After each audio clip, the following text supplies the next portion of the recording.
Hello dear students, today I am going to explain the concept of orthogonal vectors. Two vectors alpha and beta are said to be orthogonal if the inner product of alpha comma beta which is equal to 0. That is, if the inner product of these two vectors, that is inner product of alpha comma beta is equal to 0, then we can say that alpha is orthogonal to beta. For example, I am considering alpha as minus 1 by 3, minus 2 by 3, 2 by 3 and beta as 2 by 3, 1 by 3, comma 2 by 3. Now I am checking this condition, that is inner product of alpha comma beta. We already know that how to find out the inner product between two vectors. So here we are multiplying the corresponding elements, that is here minus 1 by 3 into 2 by 3 means minus 2 by 9.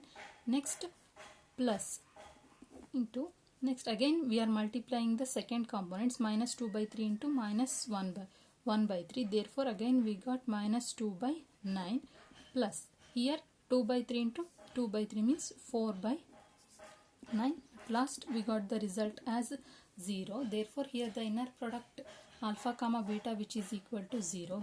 Therefore this implies alpha is orthogonal to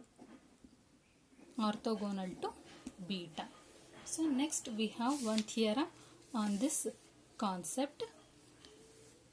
The theorem statement: in an Euclidean vector space, the non-zero orthogonal vectors alpha 1, alpha 2 up to alpha m are linearly independent. That is, in this theorem they are given Euclidean vector space. Euclidean vector space means that is V of R, that is vector space over the real field R and which contains the suitable inner product. So that is nothing but the Euclidean vector space, and here in this Euclidean vector space non-zero orthogonal vectors, that is we are considering alpha 1, alpha 2 up to alpha m number of vectors. They are the non-zero vectors and they are orthogonal to each other. We have to show that these m vectors are linearly independent. So first, you already familiar with the concept of linearly dependence and linearly independence. So to check this condition, first we have to consider the linear combination of these vectors, that is c1 alpha 1 plus c2 alpha 2 so on up to cm alpha m which is equal to 0. Here c1 c2 up to cm all are the scalars belongs to the field capital R. So now if all these scalars are equal to 0, then we can say that these vectors are linearly independent. If any one of these scalar is non-zero, then we can say that these vectors are linearly dependent. Now here we have to show that these vectors, that is alpha 1, alpha 2 so on up to alpha m are linearly independent. So for that we have to show that by considering this condition, this equation, we have to show that all these scalars are zeros. So to show that c1 is 0, initially we are considering inner product of alpha 1 along with c1 alpha 1 plus c2 alpha 2 plus so on up to cm alpha m. So which is equal to alpha 1 comma this combination must be is equal to 0. Therefore here inner product of alpha 1 along with any 0 vector means again we got the result as 0. Therefore now we are considering inner product of this alpha 1 along with this combination. So by using the basic properties, that is we know that inner product of alpha comma beta plus gamma can be written as inner product of alpha comma beta plus inner product of alpha comma gamma. Now we are using this relation. Therefore by applying this basic property, we are writing this equation as inner product of alpha 1 comma c1 alpha 1 plus inner product of alpha 1 comma c2 alpha 2 plus so on up to inner product of alpha 1 comma cm alpha m, which is equal to 0. Now again we know that the another property, that is inner product of a alpha plus b comma b beta, which is equal to ab into alpha comma beta. That is, if we have the scalars along with the vectors, we are writing the scalars outside. This is also the property of the inner product. So by using this property, we are taking the scalars outside. Therefore this equation becomes, that is this equation becomes C1 into inner product of alpha 1 comma alpha 1 plus, here C2 is the scalar, so take that outside, C2 into inner product of alpha 1 comma alpha 2 plus so on up to Cm into inner product of alpha 1 comma alpha m, which is equal to 0. And again by the given data, all these alpha 1, alpha 2, alpha m all are orthogonal vectors. Therefore alpha 1 is orthogonal to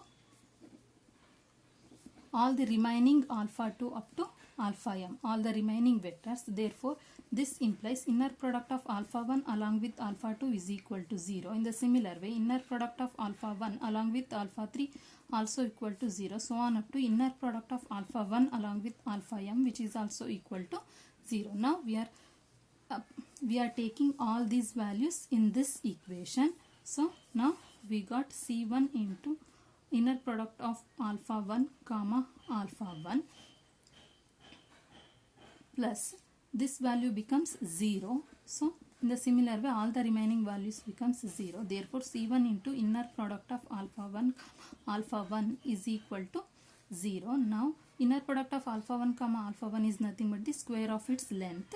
So therefore C1 is equal to 0, since length of this alpha 1 which is not equal to 0, because they are given these vectors are non-zero vectors. So initially here we proved that the scalar C1 is equal to 0. In the similar way, now we have to show that C2 is also equal to 0. For that we are considering this inner product alpha 2 comma C1, inner product of alpha 2 C1 alpha 1 plus C2 alpha 2 plus so on up to Cm alpha m, which is equal to inner product of alpha 2, and we know that this value becomes 0. Therefore here also this result is 0. So now we are following the same procedure. So finally we got C1 into inner product of alpha 2 comma alpha 1 plus C2 into inner product of alpha 2 comma alpha 2 plus so on up to inner product of alpha 2 comma Cm into inner product of alpha 2 comma alpha m, which is equal to 0. And we know that alpha 2 is orthogonal to remaining all alpha 1, alpha 3 and so on up to alpha m. Therefore this implies inner product of alpha 2 comma alpha 1 is equal to 0. Inner product of alpha 2 comma alpha 3 which is equal to 0, and similar way inner product of alpha 2 comma alpha m which is equal to 0. Now we are having these values. So now we are substituting these values in this relation. So we got C2 into inner product of alpha 2 comma alpha 2 which is equal to 0, because all these remaining values become 0. Therefore only this element is left. So therefore C2 into inner product of alpha 2 comma alpha 2. So this is nothing but C2 into square of the norm of alpha 2 which is equal to 0. This implies C2 is equal to 0, since the length of alpha 2 which is also non-zero.